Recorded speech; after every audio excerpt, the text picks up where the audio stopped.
Urodziłam się 20 grudnia 1928 roku w Krakowie, gdzie mieszkali moi rodzice. Rodzice rozeszli się, jak ja miałam lat 5, 4, 5, coś takiego. No i mama wyszła za mąż za mojego ojca, który tu wisi, portret jego. Ja go bardzo kochałam, bardzo go kochałam. I jak mnie wywozili gdzieś, widocznie jakaś moja przyszywana ciotka, która przeżyła wojnę, bo jej mąż był lekarzem. Wobec tego oni wyjechali i on został zatrudniony w armii angielskiej w czasie wojny drugiej jako lekarz. Był dermatologiem. No to miał tam powodzenie, nie? No, duże. No i zostali w Anglii. Co pani pamięta z tego okresu przedwojennego swojego życia? Gdzie państwo mieszkali? Czym się zajmowali pani rodzice? No więc tak, pierwszy mąż mojej mamy był dentystą. Mieszkaliśmy na ulicy Sebastiana, bo to kiedyś wypatrzyłam w archiwach. I niewiele z tego bardzo wczesnego dzieciństwa pamiętam. Takie jakieś śmieszne rzeczy. Na przykład bardzo lubiłam takie pod oknami w tym mieszkaniu na Sebastiana były takie szufladki wyciągane. Do dzisiejszego dnia nie wiem, co to było. A czy to były popielniczki, czy co? Nie wiem. Muszę się kogoś spytać. No, więc takie były wyciągane i to mnie szalenie bawiło, bo cały czas ciągałam, wpychałam, wyciągałam, wpychałam. To była wielka zabawa. Na ulicy Sebastiana mieszkał. A potem mam już pustkę w głowie. No i potem już właśnie rozwód mamy. I ja się z mamą przeprowadziłam do jakiegoś mieszkanka bardzo śmiesznego na ulicy Szlak, bo tam był taki strasznie długi przedpokój. Na końcu przedpokoju była łazienka, no a gdzieś z boku był pokój. No i tam mieszkałam z mamą, aż potem już z ojcem, którego portret tu wisi, na tle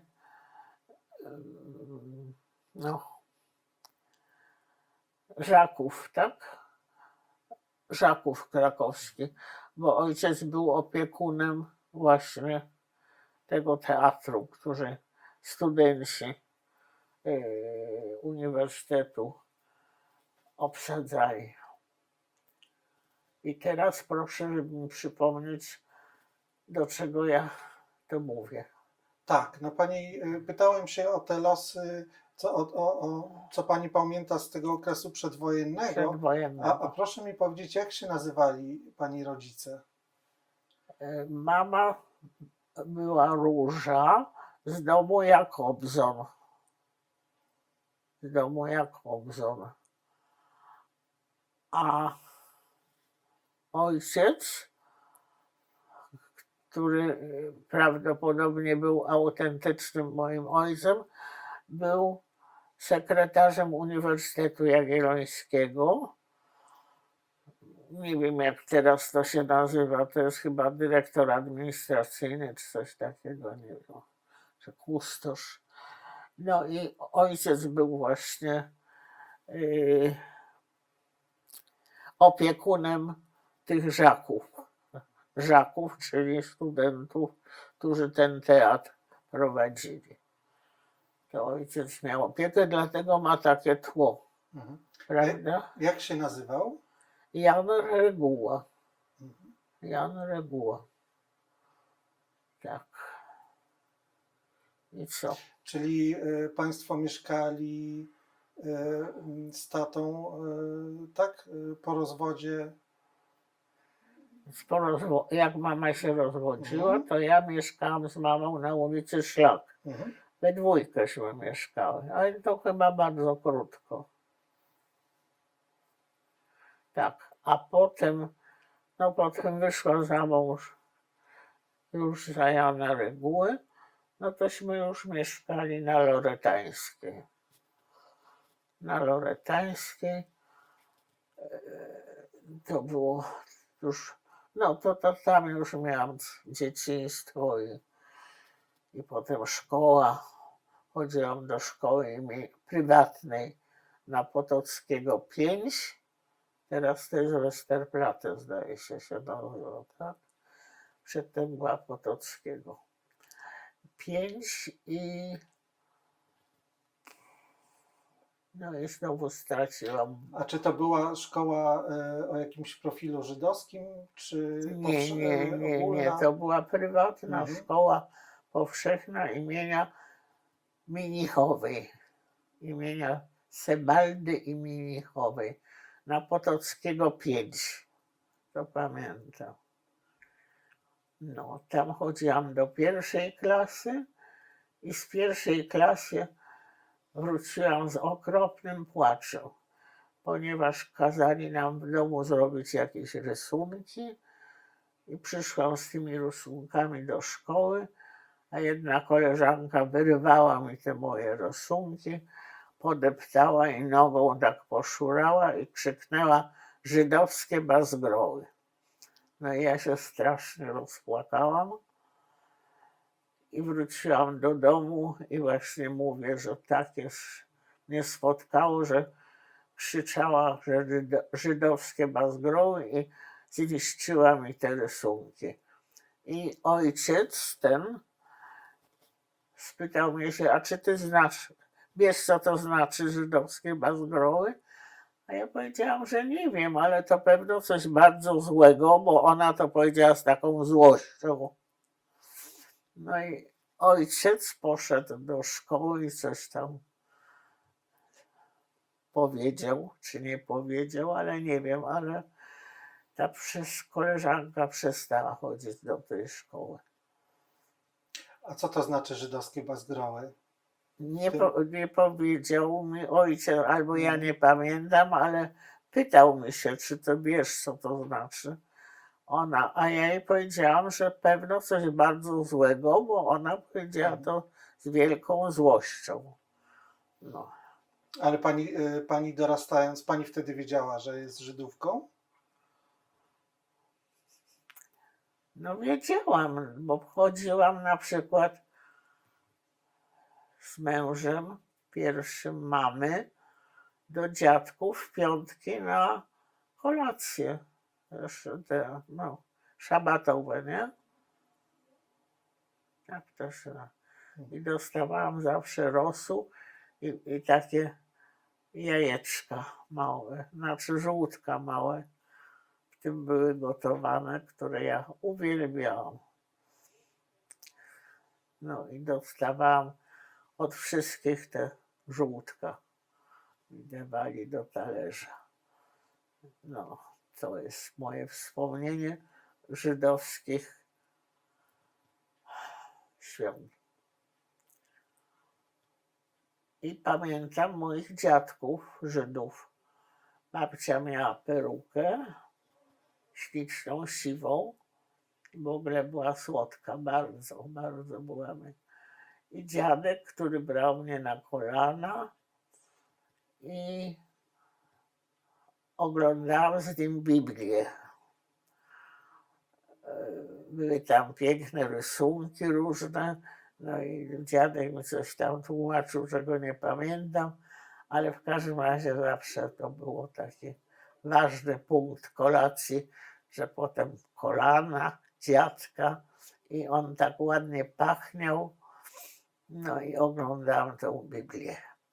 No potem powiedziałam w domu, że oglądałam Biblię z dziadkiem, dziadek mi tłumaczył, no i była interwencja rodziców.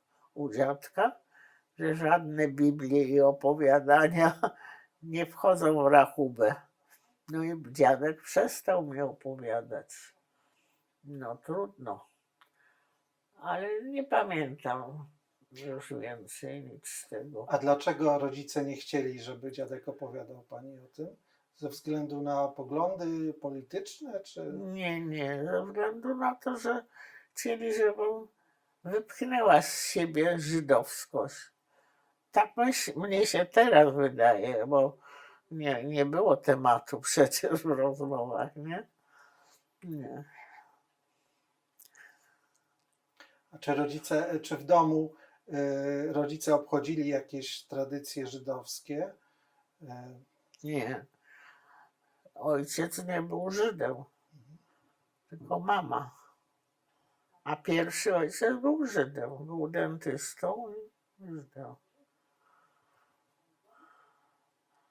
Ale moim prawdziwym ojcem był Jan.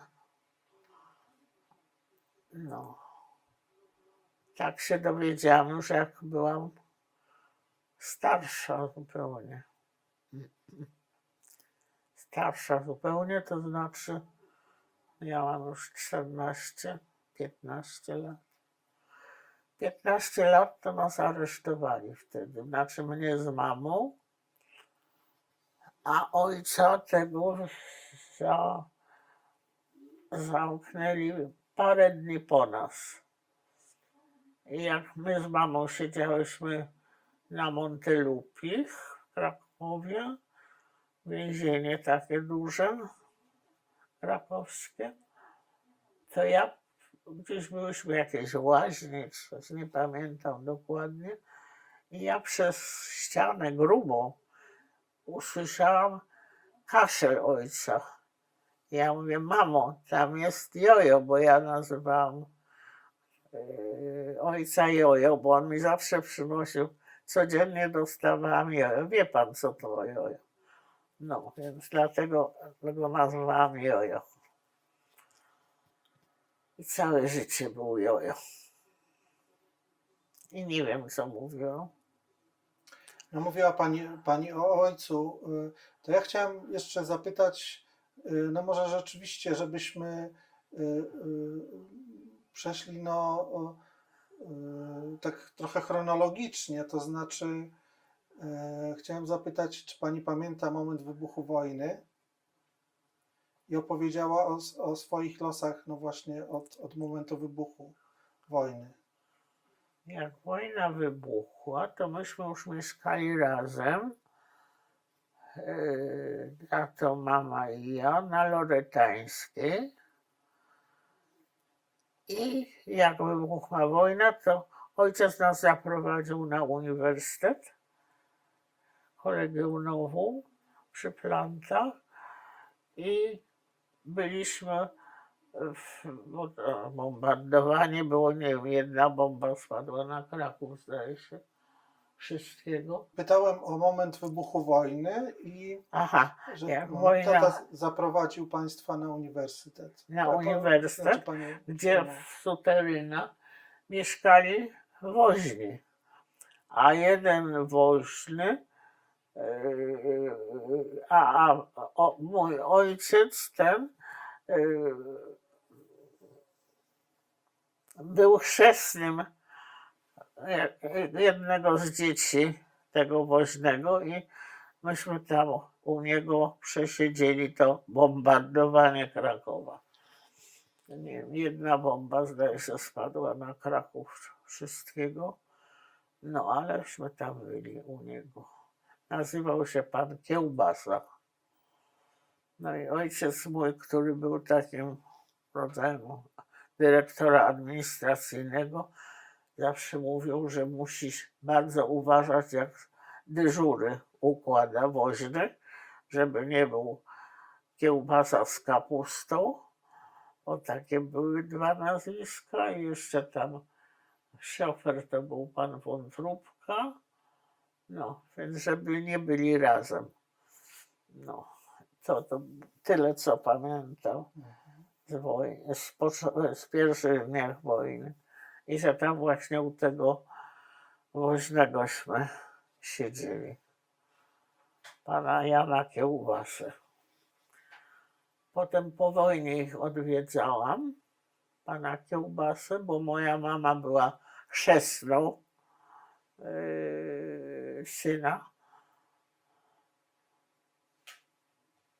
No i jak wróciłam po wojnie, to ich odwiedziłam. Już nie mieszkali na uniwersytecie, no bo tam Niemcy przecież zajęli uniwersytet, także ich wyrzucili. Oni mieszkali na Sebastiana. Też odwiedziłam ich i mieli piękne 2 szafy biedermajerowskie, które mi strasznie się podobały. Jedna była pomalowana na czarno farbą przez pana właściciela. Pewno jakieś pożydowskie to były meble.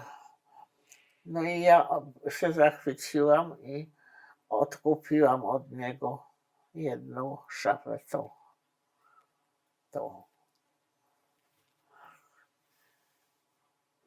Odkupiłam na raty, mi dał równą cenę.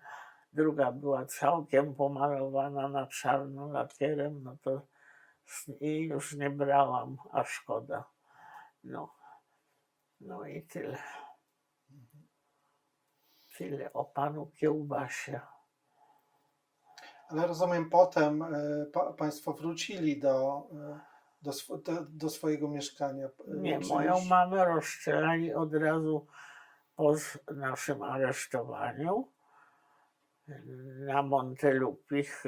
Siedzieliśmy u Helclów, bo tam był u Helclów było więzienie dla kobiet, a na Montelupich dla mężczyzn. I była taka wąska droga między Helclami a Montelupich, także trzeba było tak przechodzić na drugą stronę. To był po naszym aresztowaniu, czyli nas aresztowali w maju 1944. Kiedy wojna się skończyła? Druga? W 1944, nie? No w 45, ale znaczy albo w 44, to zależy gdzie tutaj, to w 40.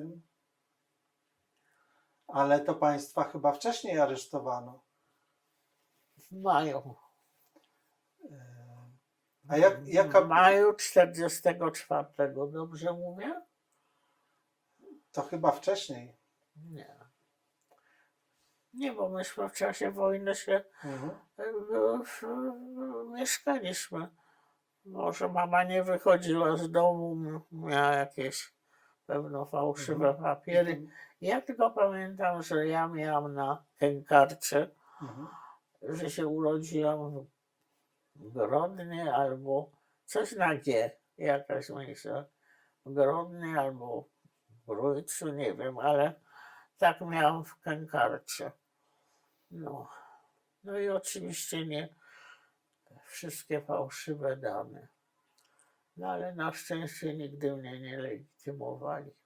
I wtedy ja chodziłam do Urszulanek do szkoły i każde wyjście z domu było dla mnie takim niepokojem podszyte cały czas. No i potem miałam kiepskie oczy i poszłam do okulisty, do doktora Wilczka i on mi zapisał okulary i miałam w tym chodzić. Jak przyszłam do mamy w tych okularach, bo ojciec zaraz ze mną poszedł do optyka, to mama powiedziała: natychmiast to zdejm z tego i nie noś tego nigdy, bo miałam bardzo semicki wtedy, według mojej mamy, wygląd. No to odłożyłam okulary i nie chodziłam posłusznie w nich. No to był rok 1944, tak. Bo w 1945 się skończyła wojna, tak? No. 44. To co ja potem robiłam? No przecież jeszcze noc wcześniej aresztowali mnie i mamę. Tak, aresztowali panią i mamę. W maju 44 roku. Zgadza się? Daty się mogą nie zgadzać. 44 rok. I potem po tym aresztowaniu, jak się losy pań potoczyły? No nas z mamą wzięli najpierw na szlak, tam było kryminalna policja czy coś takiego. Taki był tego. Stamtąd nas przeprowadzili na Montelupich, czyli do Helsztu, bo tam był kobiecy oddział tego. Mamy do jednej celi, a mnie do separatki. No, mama dostała w łeb i to porządnie, bo miała tutaj całe siny. No a mnie dali do izolatki, więc to też było okropne.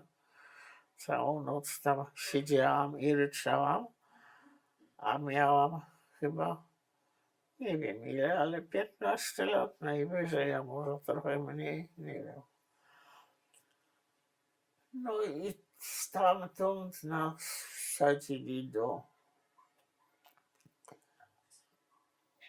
do ciężarówki, tak.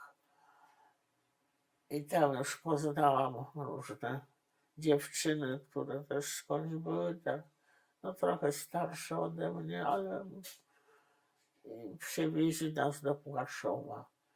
W Płaszowie mamy rozstrzelaną. No a ja zostałam po 2 dniach wywieziona do Oświęcimia. Tam byłam niedługo, bardzo niedługo, parę dni chyba. I stamtąd przewieźli nas do Bergen-Belsen. Nas to mówię więźniów, bo mamy już rozstrzelano. W Płaszowie jest rozstrzelona. A po wojnie dowiedziałam się, że mojego ojca aresztowano parę dni po nas i pojechał do Gross-Rosen. I w Gross-Rosen tam siedział do końca. Jak nastąpiło wyzwolenie, to jakiś radziecki więzień pokazał jakiemuś wyzwolicielowi, czyli też Rosjanowi, radzieckiemu człowiekowi, pokazali na ojca, że on był właśnie gdzieś tam w jakiejś funkcji i że był bardzo niedobry. Co było absolutną nieprawdą, bo ja potem zbierałam te wiadomości. No ale ten Niemiec, ten Rosjanin wyjął karabin czy rewolwer, nie wiem, i zastrzelił ojca. No. Także on zginął, można powiedzieć, absolutnie za niewinność i no, przez taki głupi jakiś. I to też w Gross-Rosen. A on został trochę dłużej w Gross-Rosen, bo chciał zabezpieczyć papiery, które tam Niemcy gromadzili. Były kartoteki, nazwiska więźniów, co się tam nimi działo. No i chciał to zabezpieczyć, no a ktoś powiedział z daleka, że to jest ten, co właśnie był niedobry. No to ten go zastrzelił. Tak zginął mój ojciec za absolutną niewinność i nieprawdę. Bo potem ja zbierałam informacje, więc on właśnie został dłużej Gross-Rosen już po wyzwoleniu, żeby zabezpieczyć te papiery obozowe, które tam były w kancelarii niemieckiej, żeby oni ich nie spalili czy nie zniszczyli. No i tak to się skończyło z moim tatą. A ja zostałam wywieziona dalej i tak chodziłyśmy takim, to się nazywało Marsz Śmierci. Mnie się zdaje, że ten Marsz Śmierci to trwał chyba około 2 tygodni. Myśmy szli, nie wiadomo dokąd. No i w końcu nagle się okazało, że też szeregi 5-osobowe czy 10-osobowe zaczęły się tak mieszać, rozchodzić. Ja się myślę, co się dzieje? Niemców nie ma. 8 maja. Ja 8 maja z dniem skończenia wojny zostałam bez Niemców. No. Więc najpierw siadłyśmy w rowie z moimi 2 koleżankami, trochę starszymi ode mnie, no trochę. I siadłyśmy sobie w rowie na trawce, już była trawka zielona. No i co dalej? No to trzeba gdzieś iść. No i powiedzieli nam, kogoś tam spytali, że w tą stronę to jest 10 kilometrów do granicy rosyjsko-polskiej, dobrze mówię? A w tą stronę 30 czy 40 kilometrów, czyli dużo dalej, jest granica do Amerykanów. To gdzie chcemy iść? No to ja oczywiście do Polski, bo myślałam, że ojciec żyje. Nie wiedziałam, że już go nie mam. No bo mamę to wiedziałam, że ją rozstrzelali, ale... No i tak. I ja wróciłam do Polski i na granicy staliśmy, bo tam może to nie... To były inne tory, tak? Także do granicy jechał ten pociąg, który do Polski miał dojechać, ale na granicy on stanął i czekał, aż przyjedzie z Polski pociąg, bo inne tory były, zdaje się. Coś takiego, że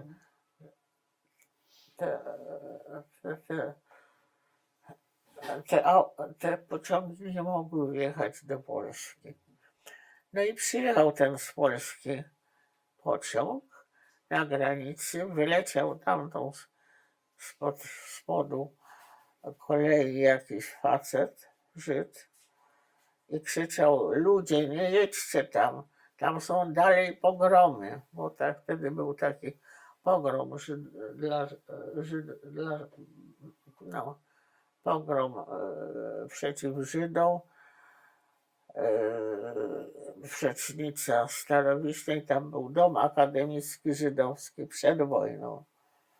No i tam była jakaś burda, zabili jakiegoś Żyda, no nie wiem, tam były jakieś takie, więc ten krzyczał: nie wracajcie tam znowu mordują Żydów.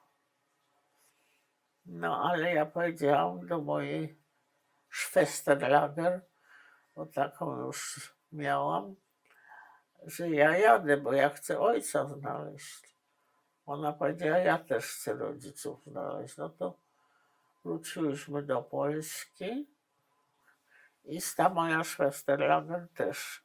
Wróciłyśmy razem. Wysiadłyśmy w małym rynku w Krakowie.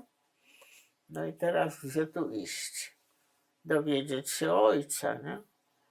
Więc najpierw postanowiłam, bo na małym rynku Starowiśna jest bardzo blisko. I tam mieszkał na początku Starowiśnej lekarz, który całe życie mojego ojca leczył od dzieciństwa, bo on miał astmę, która mi kompletnie przeszła w obozie. A całe życie, ja pamiętam, robiłam ojcu specjalne papierosy. Tutki były. to takie do napełniania tytoniem. To ja jakiś specjalny tytoń był dla astmatyków. Ja mu nabijałam te tutki takim specjalnym tym specjalnym tytoniem dla astmatyków. On miał astmę od 4 roku życia, aż do obozu. W obozu nie miał astmy w ogóle. Także tak to wyglądało. No i na czym skończyłam?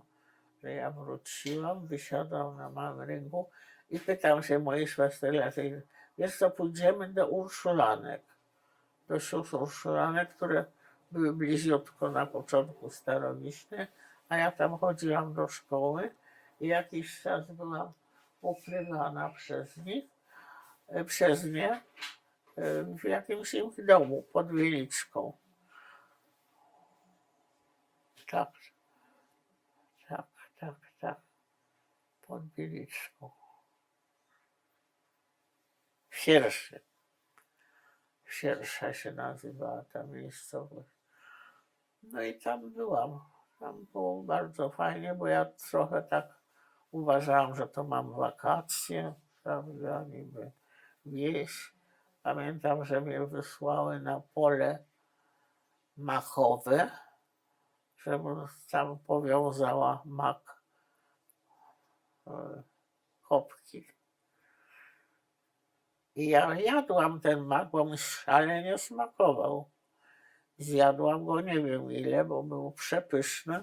No i oczywiście byłam już śnięta kompletnie. Zasnęłam, zamknęłam się na klucz i moja koleżanka, z którą mieszkałam w pokoju pierwszy Urszulanek, nie mogła się dostać do spania, bo poszła tam do chłopaków coś. Ona była starsza ode mnie, więc już takie miała ochoty. No i nie mogła się dostać do domu. Poszła, zbudziła zakonnicę, tą główną, szefową. No ona przyszła tak pół rozebrana z tym czepcem na bakier. No i otworzyli drzwi, wybili drzwi. Ja się prawie nie obudziłam, no bo byłam tym makiem uśpiona kompletnie. No i tak to było. No i potem jeszcze pamiętam, że szłam z koleżanką, nieżydówką, która też była ukrywana przez Urszulanki. Mieszkałyśmy w jednym pokoju. Bo mówiła Pani o Urszulankach, do których Pani poszła po wyzwoleniu, trafiła, tak? I wspominała Pani, że Pani wcześniej była też przechowywana, ukrywana przez Urszulanki. Tak. Czyli, żebym ja zrozumiał dobrze, jakby tą chronologię, Pani do momentu aresztowania, Pani przebywa z matką i z ojcem. Ojcem w mieszkaniu naszym, przedwojennym, na Lorytańskiej 5.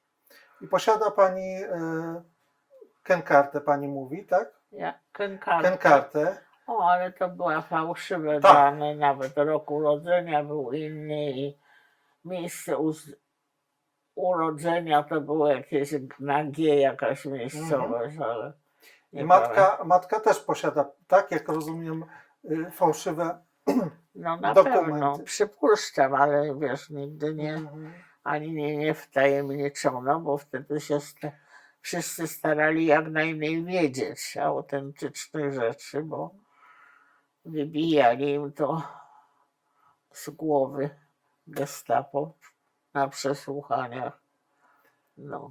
I chciałem w takim razie zapytać o te okoliczności aresztowania tak naprawdę. Jaki był powód? No, żydowskość mojej mamy. Ale czy ktoś doniósł skąd? Tak, ja jestem przekonana, że to znaczy, ja nawet wiem od kogoś, kto w ramach AK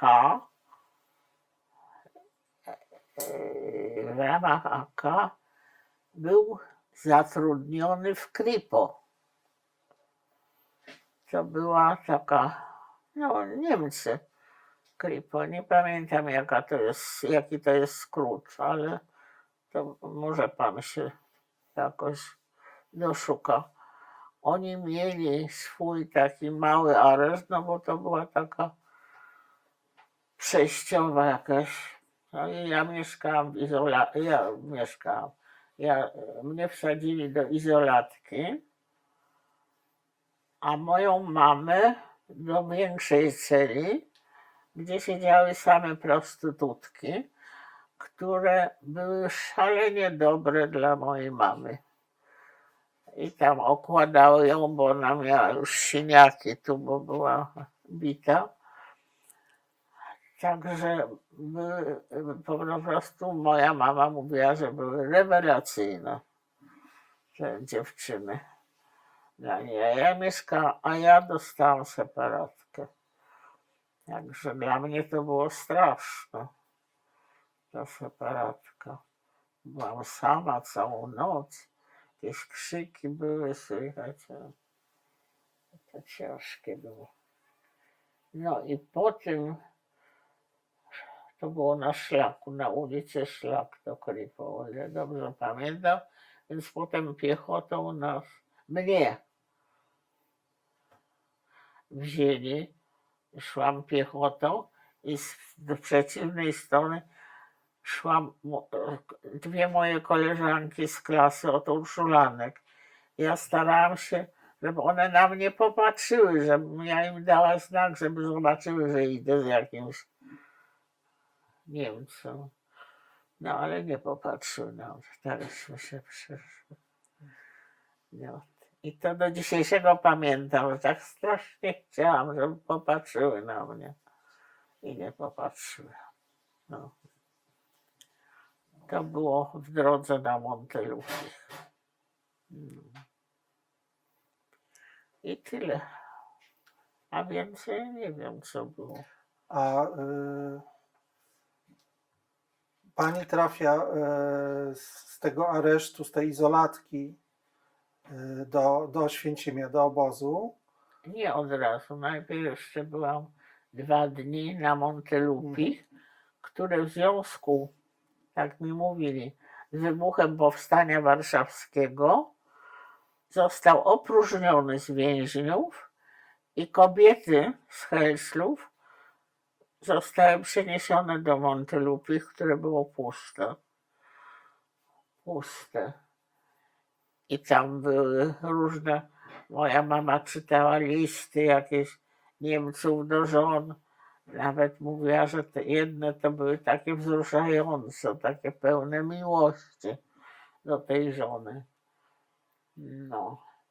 No i potem tam pierwszy raz zobaczyłam, że na moich oczach mamy uderzył jakiś gestapowiec, co mnie po prostu wstrząsnęło, że mama mu nie oddała albo nie krzyczała nic. Ale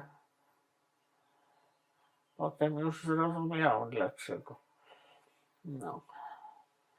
No i potem z tych Montelupich to poszliśmy do Helslów, a potem Helslów do Płaszowa, tam mamę rozstrzelali, jak to mówiono, na Chujowej Górce, tak to się nazywało. Bo tam wszystkich rozstrzeliwali. I z Krakowa z łapanki ludzi tam rozstrzeliwali. I co pani pamięta z tego pobytu w Płaszowie? Króciutko, proszę? Co pani pamięta z tego pobytu w Płaszowie? Pobytu w Płaszowie pamiętam bardzo dobrze, jak weszłam do jednego baraku, gdzie był to absolutnie prominentny barak. Siedział tam pan dyrektor Kessler, albo podobnie się nazywał, który był dyrektorem Kessler, dyrektorem banku w Krakowie. Siedziała tam lekarka, na F się nazywała. Przypomnę sobie jej nazwisko albo nie. I ona tam siedziała, no same jakieś takie prominentne osoby, bogate na pewno. No to tam po tego się przywitali ze mną. No, widziałam, że tam po prostu leżą w pościeli na tych pryczach. Takie to było dla mnie szokujące. No ale pożegnałam się, wyszłam i nie miałam od niej żadnej jakiejś pomocy, jak można się było spodziewać, nie? Dziecko, rodzice tego dziecka, czyli mnie, przecież byli znajomymi, zaprzyjaźnionymi z moimi rodzicami, ludźmi. Ale nie zaznałam pomocy od nich żadnej. No i poszłam do swojego baraku, no, który był pełen, zapełniony do ostatniej możliwości. I tam były głównie Żydówki węgierskie, francuskie. Tak.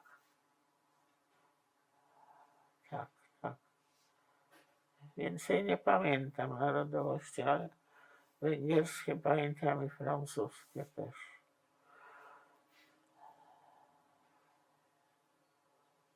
No i stamtąd po 2 dniach, czy po 1 nocy, już nie pamiętam, 1 albo 2 dni, wywieziona zostałam do Bergen-Belsen. To też duży taki obóz. O ile dobrze pamiętam, to gdzieś między Hanowerem a Hamburgiem, tak w połowie drogi. Może źle pamiętam, ale to można sprawdzić przecież, nie? No i jeszcze tam, jak byłam, w takim bardzo wielkim namiocie, olbrzymi namiot. Cyrk ma taki olbrzymi namiot, bo nawet się zastanawiam, skąd taki olbrzymi namiot. Olbrzymi był namiot. I tam jak szłam wzdłuż, żeby znaleźć swoje miejsce, gdzieś to zobaczyłam znajomą przyjaciółkę właściwie mojej mamy, która leżała na podłodze ze swoją córką, którą też znam, chociaż ona była starsza ode mnie o parę lat, a w tym wieku dziecięcym parę lat to jest bardzo dużo.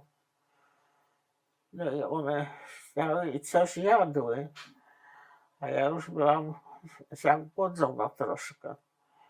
Więc patrzyłam łapczywie na to, co jedzą, i jej córka Janka mówi: dajżesz mamo jej kawałek.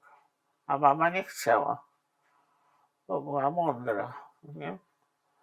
No ale dała mi kawałek, no i ja poszłam dalej. I to był ostatni raz, jak ją widziałam, bo potem się dowiedziałam, że jej mąż, który był w Oflagu, to były jeńcy siedzieli wojskowi Oflagu. Że był Oflagu, przyjechał do Bergen-Belsen, bo się gdzieś dowiedział, że mama i córka tam są, no ale dowiedział się, że mama, czyli jego żona, zmarła już właśnie na tyfus. A córka została, więc córkę wziął i wyjechał z nią do Anglii chyba.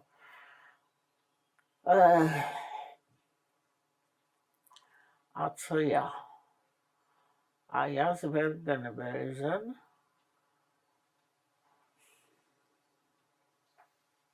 tu mam trochę dziurę.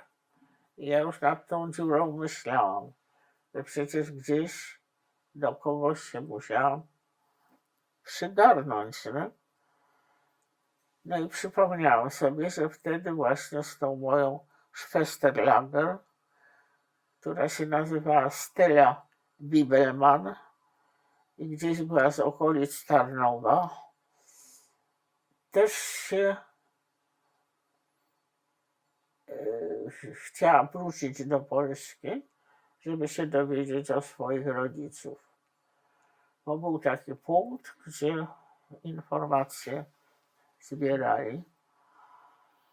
No i ona się dowiedziała, że jej rodzice, Stella się dowiedziała, że jej rodzice nie żyją, a ja się dowiedziałam, no znaczy wiedziałam, że mama nie żyje, ale o ojcu moim nic nie wiedzieli. Wobec tego, a to była pierwsza przecznica w lewo od Starowiśnej, Werka Joselewicza chyba, bo tam był dom akademicki żydowski, o ile dobrze pamiętam. Jak już po wojnie śledziłam to. Aha. Proszę mi powiedzieć, jeśli chodzi o ten tatuaż, numer obozowy, to gdzie on został pani wytatuowany? To znaczy w jakim... W Oświęcimiu. Bo w Oświęcimiu tylko dawali numery takie na rękę. A ten numer, to pamiętam, że takie młode dziewczyny to robiły i mówili tak: o popatrz jaka młoda, to zróbmy jej ładne. No i zrobili mi ładne, bo ja mam takie równiutkie i małe. A inne numery, to nie wiem, czyście widzieli, to są tak byle jak napisane i duże i krzywe. A ja mam śliczne. I jaki to jest numer? A22011. Potem jakiś czas grałam na totolotka czy jakieś takie. Stawiałam te numery w różny sposób, ale nic nie wygrałam nigdy. Ani złotówki. A czy to nie jest tak, że pani z Płaszowa trafia do Oświęcimia? Z Płaszowa. A potem z Oświęcimia do Bergen-Belsen, tak. Tak. Czy może pani opowiedzieć o tym, no właśnie, przyjeździe do Oświęcimia, o warunkach w Oświęcimiu? Tak, pamiętam, że przyjechaliśmy w nocy i w nocy na tym peronie nas wyrzucili z tych wagonów. No kto tam dostał po głowie, to dostał. Ja jakoś nie dostałam nic po głowie. Ciemno było, chyba zimno. Co to był za miesiąc? Maj? Nie wiem. W każdym razie gnali nas gdzieś do jakiegoś baraku i przechodziłam przez taka była siatka. Przed siatką stał żołnierz w hełmie i taką miał zieloną twarz, no pewno jakieś światła. Ja tak patrzyłam na niego z przerażeniem, że taki zielony jest, taki zielony. No ale dalej nas pognali. No i do baraku nas wrzucili jakiegoś, no każdy dostał miejsce na górze. 3 były piętra, parter, pierwsze i drugie. No.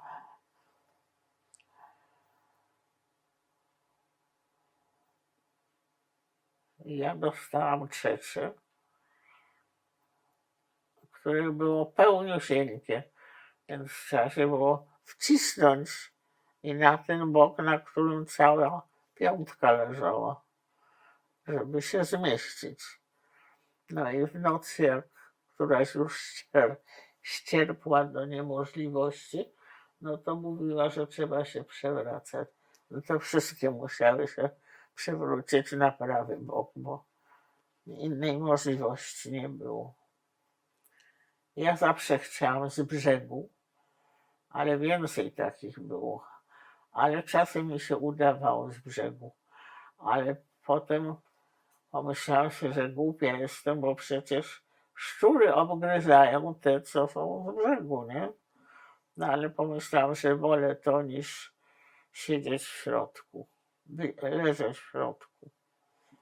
strasznie było ciasno na tych przyczepach, dosłownie jedna w drugiej tak siedziała. Tak. No i co, no i tyle.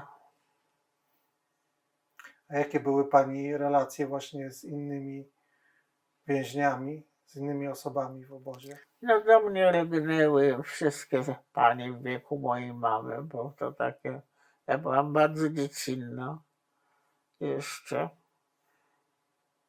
i umysłowo no i wyglądem.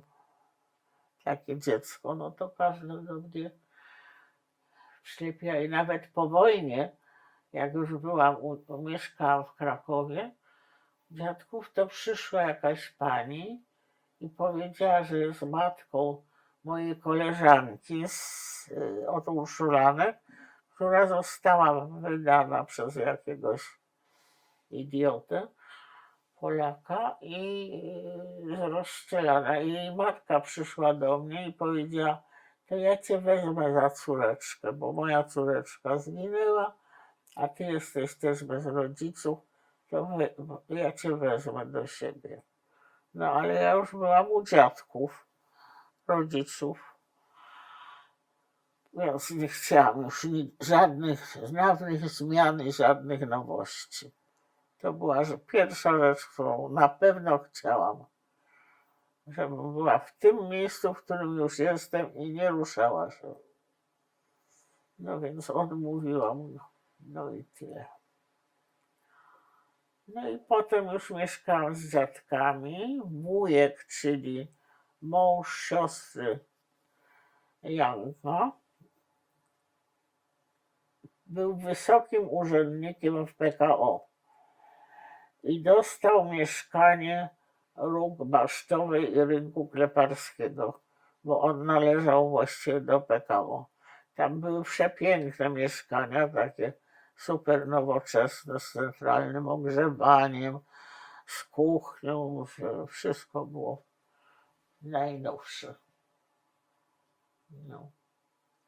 No i tam zamieszkałam, miałam swój pokój nawet, a to było duże mieszkanie, 5-pokojowe plus służbówka, a służbówka była no, trochę mniejsza niż tamten pokój, ale niewiele. W służbówce było okno normalne, łóżko, szafka taka mała, szafa mała, no i tyle, i stoliczek jakieś i krzesło. No i to było. Ja chciałam strasznie zamieszkać w tej służbówce, no ale mi dali pokój. No więc miałam swój pokój, a marzyłam o tej służbówce, bo ona taka mała, prawda? Zamknięta, no ale nie chcieli. Dostałam pokój. No. I w tym spokoju przeżyłam parę lat. No. Stamtąd poszłam do szkoły. Najpierw były takie szkoły dla dorosłych. To znaczy właśnie tych, co byli w obozach, czy w obozach pracy, czy na wywózce. I poszłam do szkoły. W szkole nic nie rozumiałam. Szkoły dla dorosłych, o, tak? Nie, to były takie szkoły dla zapóźnionych z różnych powodów, prawda? Bo albo się ktoś ukrywa, albo musieli wyjechać, albo nie mógł chodzić do szkoły. No różne były powody. I Urszlanki miały taką klasę, która była mieszana w sensie takim, że tam były dzieci w normalnym wieku należące do tej klasy, przynależne i takie, które no, powinny być wyżej, a musiały skończyć najpierw te niższe klasy. I to w takim tempie trochę przyspieszonym. No ale ponieważ ja byłam jedyna z obozu u Urszulanek, no to wszyscy na mnie patrzyli, prawda, jak na 8 cud świata. No i przypuszczali mi, a ja nic nie umiałam, nic nie rozumiałam, co do mnie mówią kompletnie. No ale jakoś przebrnęłam przez to i zdałam maturę. Małą maturę jeszcze się wtedy zdawało i dużą maturę. No i potem poszłam na studia. Chciałam koniecznie na medycynę i dostałam się, ale zaczęłam chorować. Jedno po drugim. Nigdy nie chorowałam, ale jak zaczęłam studiować, to bez przerwy. No, no to potem przestałam. Potem poznałam Jacka, wyszłam za mąż i poszłam na jakieś studia.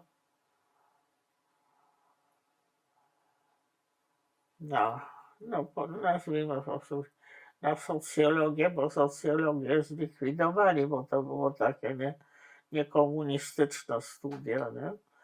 Przed wojną. No to zmienili zupełnie program i chodziłam na Wydział Filozoficzno-Społeczny. Tak to się nazywało, ta dawna socjologia. No i tyle. Skończyłam. Dziadkowie zmarli.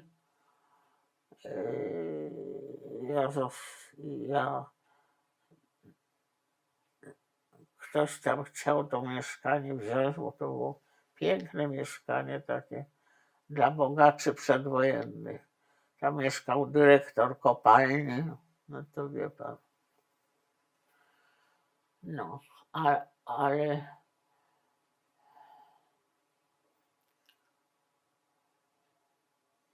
ja się stamtąd wyprowadziłam dopiero jak ktoś tam taki ważny w tym pięciopokojowym mieszkaniu chciał jeszcze jeden pokój. I pomógł mi znaleźć pokój w jakiejś spółdzielni mieszkaniowej. No i ja się wtedy przeprowadziłam z tego pokoju właśnie pięciopokojowego na ulicę Blaskotów Symfoniczna, czy jakoś tak. No i tam mieszkałam sobie.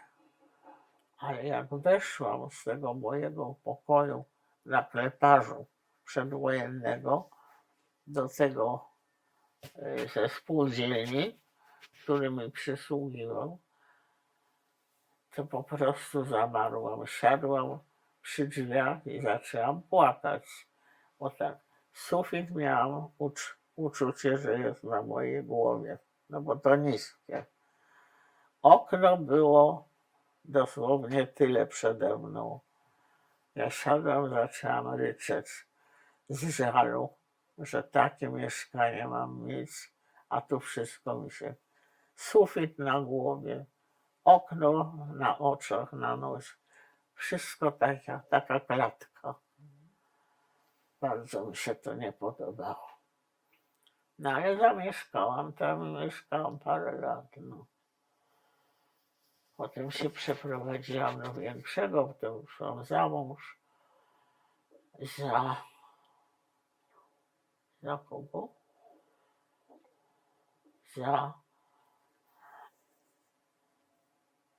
Za architekta, który jeszcze studiował. No więc tak było, dość nędznie było, biednie było, chciałam powiedzieć, nie no, biednie było, no ale jakoś przeżyliśmy. No i do rozwodu mieszkaliśmy tam na Kleparzu albo u jego rodziców na zmianę.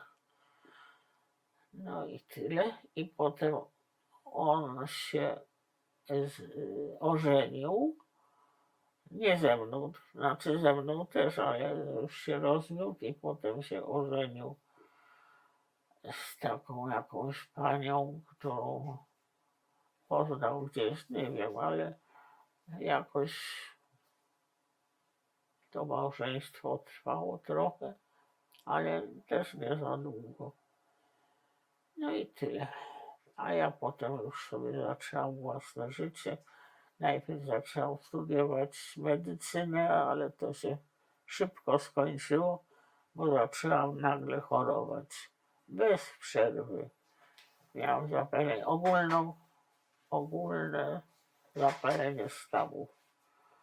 Potem znowu coś, potem bez przerwy jakieś zapalenia opłucne, jedno po drugim. Także rzuciłam medycynę, bo to się nie dało tak studiować. No i tyle. Potem poznałam mojego męża, wyszłam za mąż. On dostał pracę, był architektem. No i tyle. A czy po wojnie pani czuła się Żydówką? Jakie to miało Nie znaczenie? chciałam się czuć Żydówką. To było coś, co mnie bardzo denerwowało, że Żydówką. Nie chciałam z tym mieć nic wspólnego. Ale z czego to wynikało? Bo nie przypominam sobie, żebym spotkała jakikolwiek atak z jej strony na moje żydowskie pochodzenie. Nie zdarzyło mi się to. Z wyjątkiem raz byłam na pogrzebie na Miodowej, czyli na żydowskim cmentarzu, bo ktoś z moich tam zmarł i byłam na pogrzebie. Jak wyszłam z cmentarza żydowskiego na Miodowej, to dwóch takich typów powiedziało: o, jaka ładna Jewrejka. No, to było jedyne, co usłyszałam. No i tyle. Potem się już nie stykałam z tym, żeby mnie ktoś chciał tak wyzywać z powodu mojej żydowskości. Czyli miała pani kontakt z innymi ocalałymi Żydami, tak? No najpierw miałam kontakt z moją Schwesterlager, która, jak się dowiedziała w Krakowie, że jej rodzice nie żyją, bo najpierw zamieszkała ze mną u dziadków. A potem ona wróciła do Czechosłowacji, bo powiedziała, że tu nie ma nikogo, a tam już ma przyjaciół, ma ludzi, wie co będzie robić.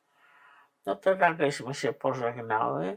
Potem jeszcześmy sobie pisywały do siebie, a potem się urwała korespondencja i od niej dostał taki dziwaczny list, że jak chcę do niej pisać, to mam pisać na adres. I podała mi jakiś adres, imię, nazwisko jakiejś pani w Kalifornii czy w Kanadzie, już nie pamiętam. No i napisałem ten list i list wrócił, że adresat nieznany. Potem ja pojechałam za granicę gdzieś, nie pamiętam gdzie, i stamtąd za granicę wysłałam też list do niej na ten adres, który ona mi podała. No i znowu list wrócił na adresat nieznany. No i skończyło się. I nie wiem, co się z nią stało. Czy się Bo ona pisała taki dziwny list, że teraz nie pisz do mnie na moje nazwisko, tylko tu i podała mi imię, nazwisko, jakieś nieznane mi zupełnie, no i adres też zupełnie nieznany. Więc nie wiem, czy ona się angażowała w jakąś szpiegowską misję, czy coś, nie wiem. Ale dziwne to było, bo byliśmy bardzo ze sobą blisko. Bardzo. A czy pani mówi, że po wojnie pani raczej miała nie chciała tego żydostwa, tak? Nie chciałam. Czy potem to się zmieniało w ciągu życia? Ten pani stosunek do tej swojej właśnie tożsamości? tego Tak, aspektu? ale to już bardzo późno. Bardzo późno, już byłam całkiem dorosła. Całkiem dorosła. I na czym to polegało? No nic, że nagle zobaczyłam, że to nic takiego być Żydem.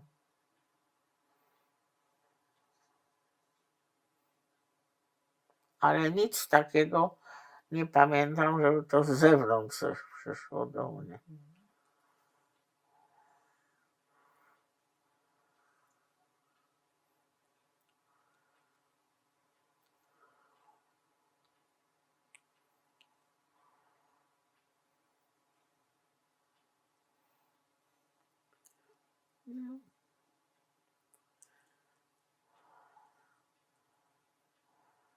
No i nie przypominam sobie, żebym miała jakikolwiek incydent na studiach, po studiach, w pracy, żeby mi ktoś ty Żydówką albo coś takiego.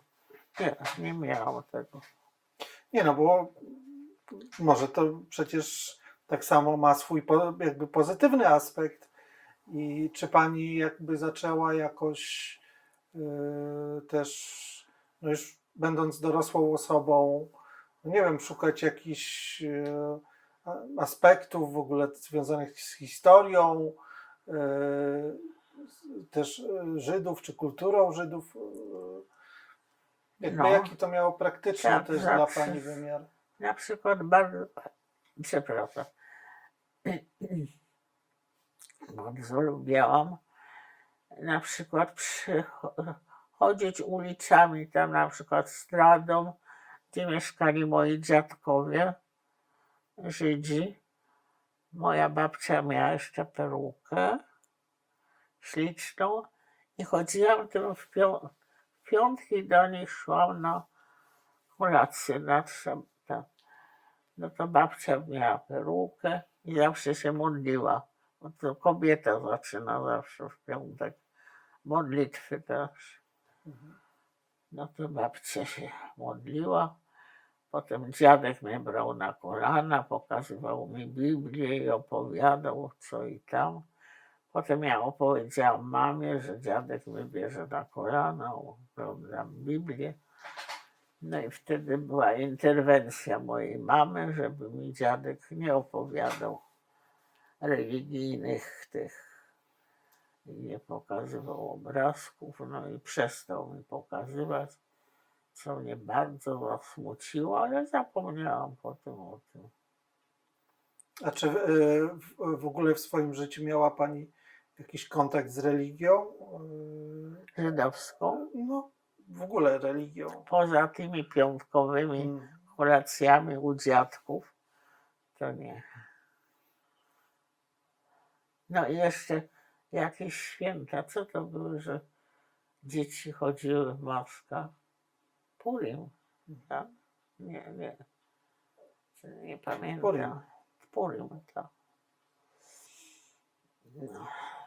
To pamiętam, że ojciec mi kupował maskę taką, coś tam. Szliśmy do dziadków, którzy mieszkali na Stradomiu, tam gdzie było kino Wanda. To oni tam mieszkali. Dziadkowie. No to tam chodziło. Jak były te święta, właśnie kupował mi jakąś maskę. I nie wiem, czy ja miałam straszyć, czy co, dziadków. Nie pamiętam. Bo też chciałem zapytać, pani wybrała potem studia socjologiczne, prawda? Tak.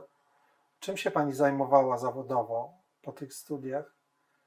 Ach, zawodowo to chyba niewiele się zajmowałam. Tak ściśle zawodowo. Nie. Bo ja bardzo chciałam skończyć medycynę, no ale to było niemożliwe przy tym zapasie chorób, które musiałam przejść. No. Ale cały czas miałam to tak na karku, że nie zdołałam tego zrobić.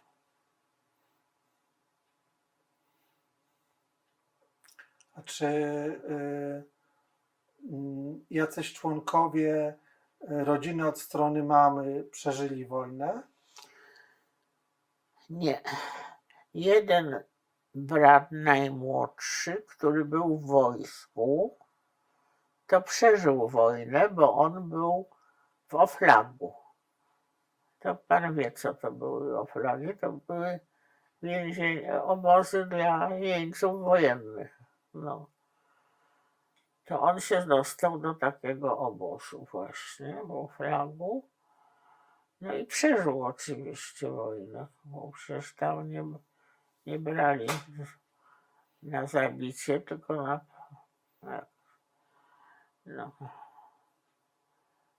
I on potem z tego obozu wyemigrował w każdym razie znalazł się w Izraelu, bo raz dostałem od niego paczkę pomarańcz.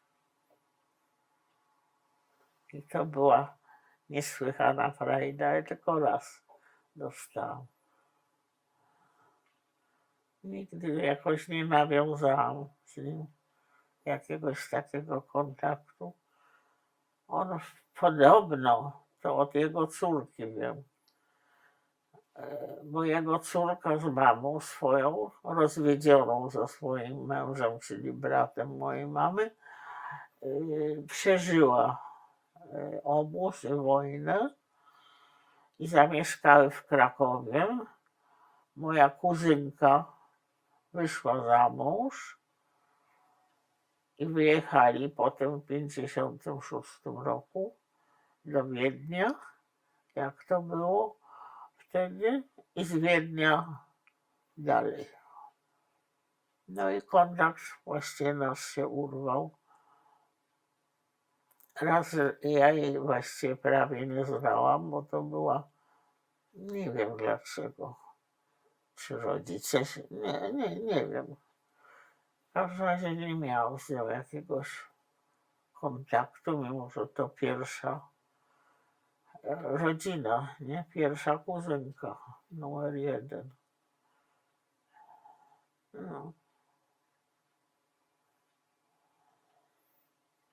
A czy ojciec miał rodzeństwo? Ojciec? Ojciec mój ten miał rodzeństwo, miał ciotkę, która mnie bardzo lubiała. I nawet jak jej mąż, który był wysokim urzędnikiem PKO, dostał mieszkanie na rynku Kleparskim i Basztowej, taki duży gmach przed wojną wybudowany dla bardzo bogatych ludzi, bo tam w takim mieszkaniu, co myśmy potem dostali dziadkowie, 5-pokojowym, no to mieszkał dyrektor banku, no tacy ludzie, no już tam na wyższych poziomach finansowych w każdym razie.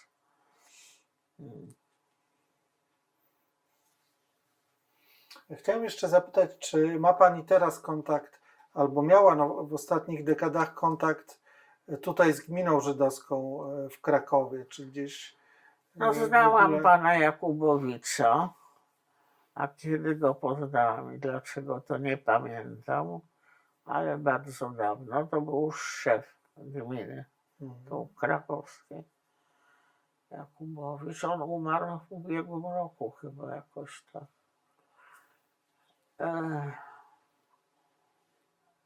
To z nim, no znałam się z nim. Nawet razem w szpitalu leżeliśmy. No, po wojnie.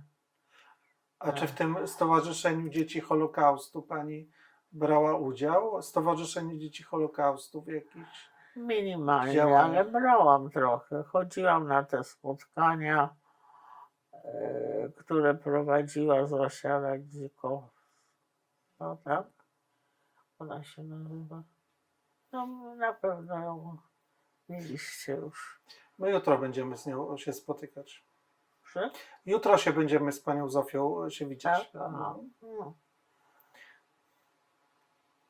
Ona będzie dużo opowiadać i ma duże wiadomości. O ludziach, o wszystkim. Tak. A czym dla pani były te spotkania właśnie w ramach Dzieci Holokaustu? Czy to coś zmieniło w pani życiu? Nie zmieniło, ale byłam taka ciągle z jednej strony chciałam się z nimi spotkać, a z drugiej strony myślałam, a po co ja się mam spotykać z nimi, a po co? No i taka byłam do chrzanu. Nie dojrzeliście, żeby się kawy napić. Co? Zaraz skończymy, to się napijemy. Ale generalnie chciałem też zapytać pani, mówi się tak też o pani, nie tylko o pani, no jest pani ocalałą, tak, z zagłady. Chciałem zapytać, tak jak dzisiaj rozmawiamy, czy też dlatego pytam o Stowarzyszenie Dzieci Holokaustu, czy pani jakoś z tą historią, no absolutnie tragiczną, bo pani też traci obydwoje rodziców, prawda? Jakby jak pani z tym doświadczeniem sobie radzi?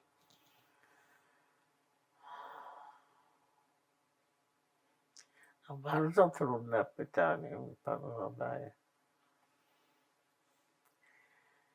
Bo nauczyłam się, że radzić sobie zawsze muszę sama. No, czasami kogoś takiego dołapię, o tak można powiedzieć, dołapię, z którym jestem w stanie o tym czymś porozmawiać. O tym, co mnie właśnie gryzie, gnębi, kopie w środku, czy coś. Ale to są naprawdę sporadyczne, bardzo sporadyczne. Na ogół ja w ogóle nie lubię mówić, w ogóle o tym mówić i wolę nie mówić. No. Ale dlaczego to się wszystko tak u mnie kitłaszy, to nie wiem. A czy właśnie w trakcie swojego życia spotykała pani ludzi, z którymi pani mogła o tym porozmawiać? Tak.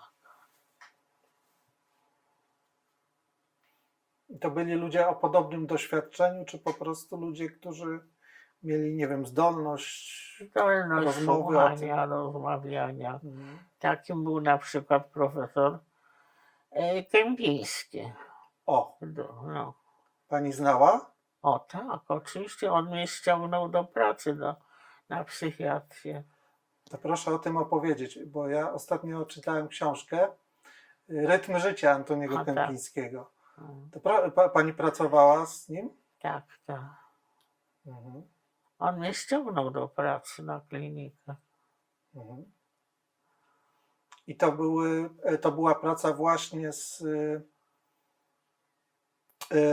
ocalałymi... Tak, bo wtedy były badania robione przez właśnie klinikę psychiatrii nad no różne tematy było. Pamiętam, że jeden z lekarzy sny omawiał, też psychiatra. Sny były więźniów. Mam tą pracę gdzieś, ale nie znajdę jej teraz. Bardzo ciekawe. Jak znajdę, to panu prześlę jakoś. A pani, jaka rola była przy tej współpracy, pani zadanie? No, wywiady. Kępiński chciał, żebym wszystkie wywiady z byłymi więźniami ja przeprowadzała, a nie lekarze bez doświadczeń takich obozowych. Nie psychiatrzy po prostu? Nie, w ogóle ludzie, którzy nic z tym nie mieli wspólnego, z obozami. I jakie to były wywiady? Jak one przebiegały? Jak ja prowadziłam wywiad, no to były jakieś... Jakie były założenia takiego wywiadu? Założenia, żeby dowiedzieć się, o samopoczucie, jak się zmieniało jego samopoczucie w obozie, kiedy się zmieniło, czy dopiero jak dostał pierwszy raz lanie, czy jak zobaczył, jak innych biją, czy wtedy to się jakoś tak zaczęło matwać u nich. Bo ludzie na przykład z więzień, gdzie były jeszcze warunki całkiem dobre, jak na te czasy. Na przykład jak ja siedziałam u Helślów, to było damskie Montelupi, no to mnie nic nie miałam poczucia zagrożenia, nie miałam poczucia, że może mi zaraz dać w łeb albo coś. Nie wiem, taka była atmosfera. To była olbrzymia cela, chyba 40 osób. To. Ginczanka ze mną siedziała. O, Zuzanna Ginczanka. Śliczna była. Naprawdę. Ale mało sympatyczna. Wyższościowa. Z nikim się nie zadawała. Miała jedną przyjaciółkę, z którą razem spały na siedniku. No i tylko z nią. A poza tym reszta to była nic. Także nie była specjalnie sympatyczna, ale śliczna była. Ja chciałem wrócić do Antoniego Kępińskiego, do tych wywiadów, bo to jest bardzo interesujące. Czyli jakby jaki... Jak go poznałam, tak? Słucham? Jak go poznałam. Nie, jaki był cel no, tych samych badań, to znaczy, żeby stworzyć, bo on potem stworzył, tak, czy w zasadzie potem powstał jakby opis tego syndromu, tak? Tak, tak. I te wywiady miały jakiś scenariusz, przebiegały według jakiegoś kwestionariusza, czy to było tak, jak my teraz rozmawiamy? Tak. To były rozmowy. On pewno miał jakiś w głowie, jakiś schemat tej rozmowy, czego on chce się dowiedzieć, prawda? Ale nie było to opisane, napisane, wypunktowane. Nie. Czyli założenie było takie, że to jakby powinna rozmawiać osoba, która ma to przeżycie za sobą, tak?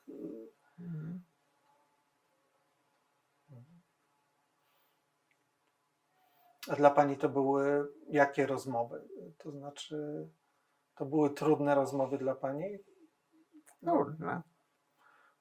Ale z Kępińskim byłoby dużo łatwiej niż jakakolwiek inna osoba by chciała ze mną o tym mówić, to ja nie rozmawiałam z nikim na ten temat.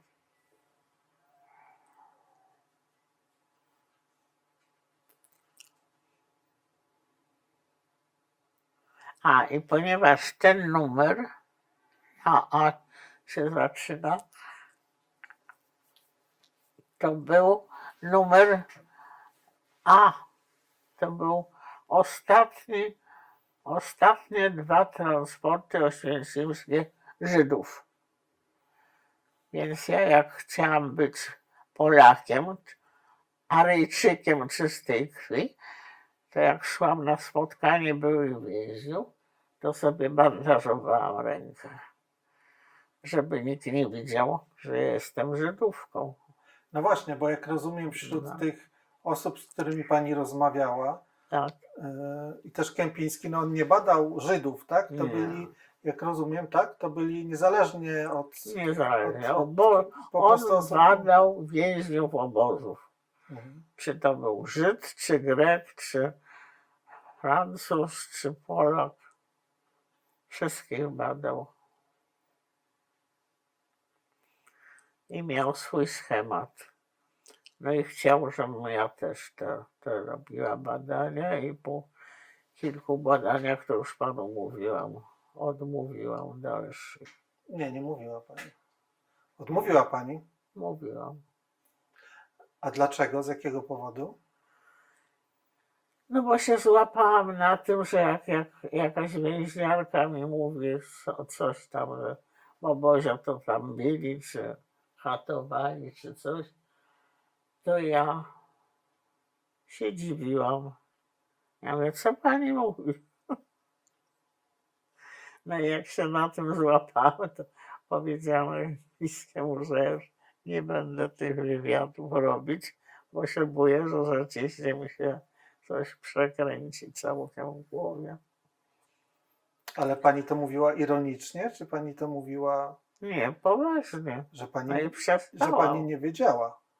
No, co nie wiedziałam. No bo pani mówi, że pani przestała mówić, bo no nie wiem, że te rozmówczynie mówiły o jakichś rzeczach, o których pani nie wiedziała? Wiedziałam. Wiedziała pani, tylko Wiedziałam, pani... że po prostu się strasznie dziwiłam. Autentycznie. Ale, Znaczy taką miałam widocznie przekładkę w głowie, że trzeba się dziwić, nie? Bo ty tego nie wiedziałaś, nie widziałaś, nic. No i jak się na tym złapałam, to się przestraszyłam. Powiedziałam do Kępińskiego, że nie gniewaj się, ale nie będę robiła tych wywiadów. No i wytłumaczyłam mu, on to pojął błyskawicznie. No. W którym to było roku? Ile miała pani lat mniej więcej? No to było po wojnie przecież, kiedy ja przyszłam na klinikę. Musiałabym zaglądnąć, bo ja z datami to jestem już kompletnie na Nie, ale mniej więcej to było po pani studiach, tak? Gdzieś tam w latach tak, 60. pewnie. Albo 50. albo 60. Musiałabym poszukać. Jak znajdę, to panu napiszę, pan mi zostawi adres. Będzie pan miał chęt. Bo jakby rozumiem efektem tych badań też było takie, to o czym pani mówiła, takie ustalenie pewnych strategii, opisanie pewnych takich strategii, jak ludzie, tam jest takie pojęcie, pamiętam, autyzmu obozowego, że jakby odcinanie się od tej rzeczywistości. Czy pani jest w stanie jakoś spojrzeć na swoje doświadczenie obozu i czy pani miała jakąś strategię przetrwania? Znaczy może nie musi być, może nieświadomą, prawda? Nie mam świadomości. Mhm. Może miałam, ale wątpię. Wątpię.